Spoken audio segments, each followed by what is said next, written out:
નમસ્કાર વિદ્યાર્થી મિત્રો, આજે આપણે આ વિડીયોની અંદર ગુજરાતી સુવિચાર જોવાના છે, જે તમને જીવનમાં ખૂબ જ ઉપયોગી સાબિત થઈ શકે છે. તો વિડીયોને અંત સુધી જોવા પ્રયત્ન જરૂર કરવો. તો પહેલો સુવિચાર તમે અહીં જોઈ શકો છો કે શબ્દમાં શક્તિ છે, વિચારમાં વિશ્વ છે. એટલે કે આપણા મહાપુરુષો અને લોક પરંપરાએ આપણને વિચારોને અમૂલ્ય વારસો આપ્યો છે. આ સુવિચારો કેવળ શબ્દો નથી, પરંતુ જીવન જીવવાની કળા શીખવતો દીપસ્તંભ છે. ચાલો આ જ્ઞાન સાગરમાં ડૂબકી લગાવીએ.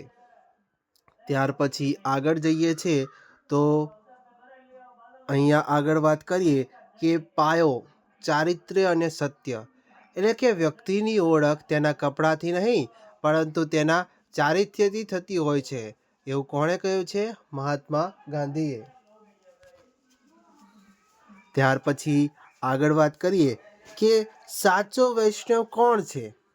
તમે સાંભળ્યો છે કે વૈષ્ણવજન તો તેને રે કહીએ, જે પીડ પરાઈ જાણે રે. કોણ છે? નરસિંહ મહેતાએ લખેલું છે.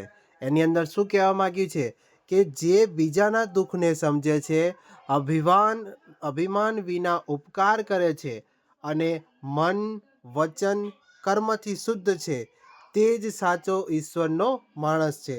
આ શું છે? વૈષ્ણવજન તો તેને રે કહીએ, જે પીડ પરાઈ જાણે રે, એનો મતલબ છે. ત્યાર પછી આગળ જઈએ કે તમે સાંભળ્યો છે કે સ્વામી વિવેકાનંદનું ફેમસ કોટ છે, બરાબર, કે ઉઠો, જાગો અને ધ્યેય પ્રાપ્તિ સુધી મંડ્યા રહો. એટલે કે તમારે જે પણ લક્ષ્ય હાંસલ કરવો છે, એના માટે તમે સતત મહેનત કરતા રહો, બરાબર, તમને સફળતા જરૂર પ્રાપ્ત થશે. એટલે કે ઉઠો, જાગો અને ધ્યેય પ્રાપ્તિ સુધી મંડ્યા રહો. ત્યાર પછી આગળ વાત કરીએ કે મહાત્મા ગાંધીનું પણ ફેમસ કોટ છે કે પહેલાં તેઓ તમારા પર ધ્યાન નહીં આપે, બરાબર, પછી તમારા પર હસશે, પછી તમારી સાથે લડશે અને ત્યારે જ તમે વિજય મેળવી શકશો.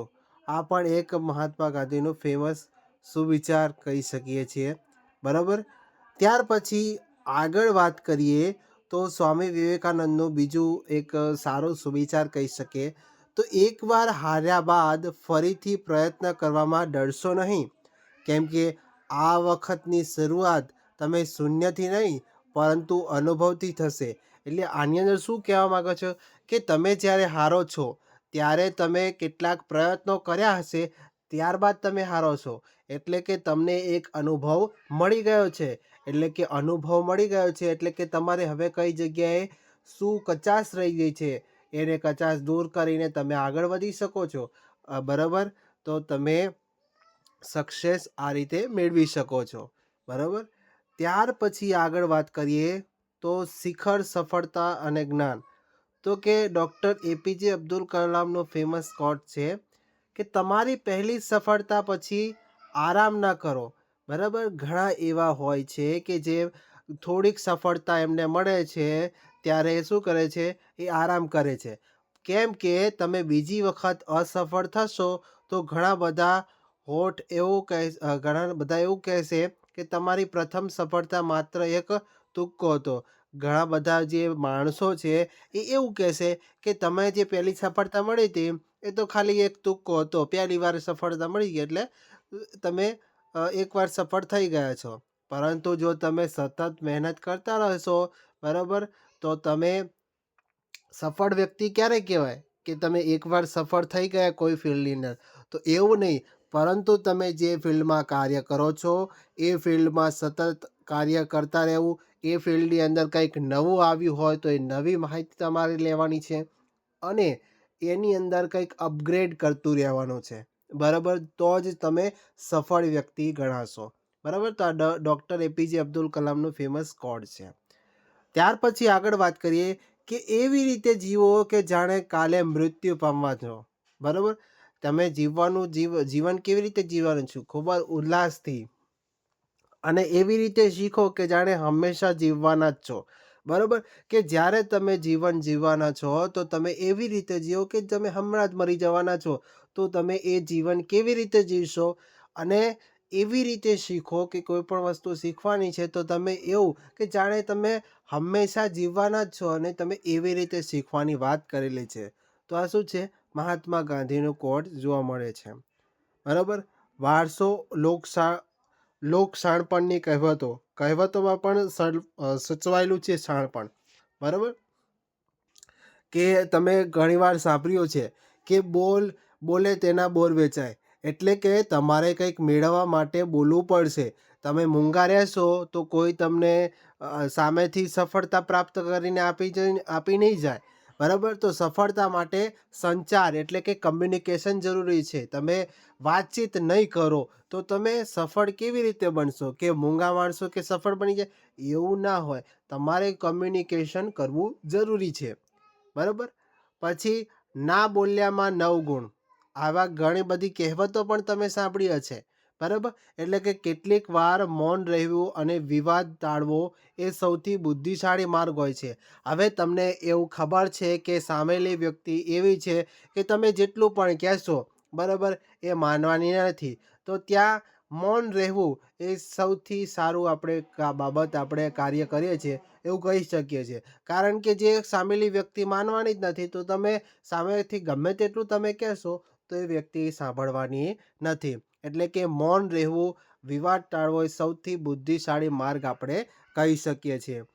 તો હવે એના પછી આગળ વાત કરીએ કહેવત કે હિંમતે મર્દા તો મદદે ખુદા.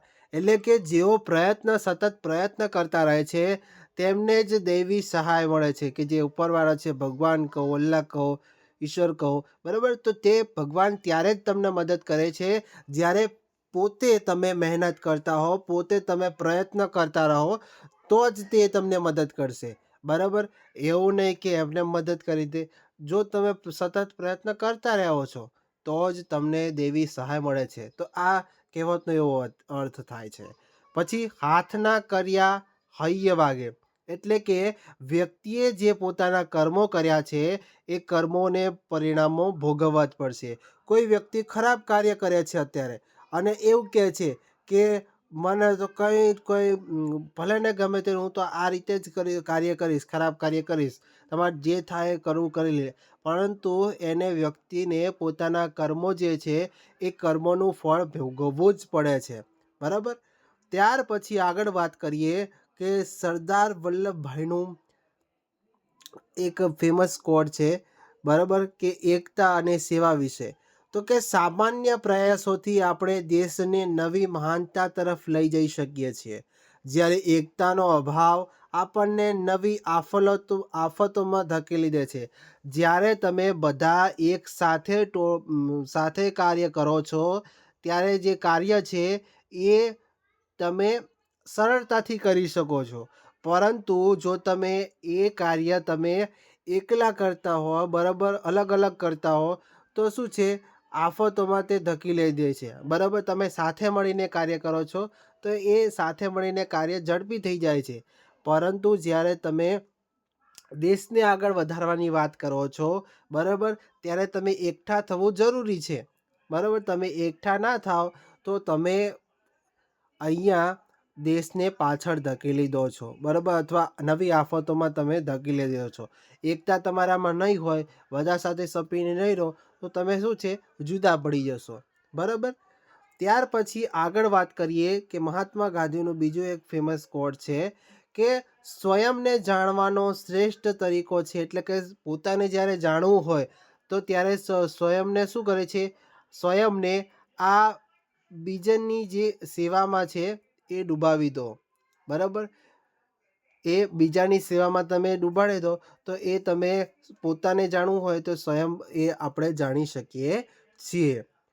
ત્યાર પછી છેલ્લું છે કે તમે દુનિયામાં જે પણ પરિવર્તન જોવા માગો છો તો તે પરિવર્તન સૌથી પહેલાં તમે બનો. બરાબર?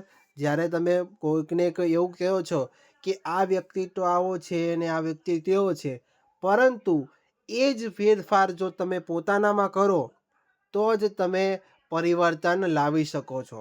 બરાબર? ભલે એને આપણે ગમે તેમ કહેતા હોઈએ કે આવો છે બરાબર કે આ શિક્ષક આવા છે, પરંતુ તમે એ શિક્ષક કરતાંય વધારે સારા એવા માણસ બની જાઓ, બરાબર, કે એક ફિલ્ડના એવા માણસ બની જાઓ અને એવું સારું કાર્ય કરીને બતાવો, તો જ એ સારું પરિવર્તન થયું છે એવું આપણે કહી શકીએ. હવે આમાંથી તમને કયો જે ફેમસ કોટ કહી શકો, કહેવત કહી શકો, તો આમાંથી કયું તમને સૌથી વધારે ગમ્યું એ કમેન્ટ કરીને જણાવજો. અને જો તમે આવા જ વિડીયો વધુ જોવા માંગતા હોય કોઈ ટોપિક ઉપર, તો તમે કમેન્ટ કરીને જરૂર જણાવશો. તો ફરી મળીશું આવા જ નવા વિડીયો સાથે. જય હિન્દ, જય ભારત.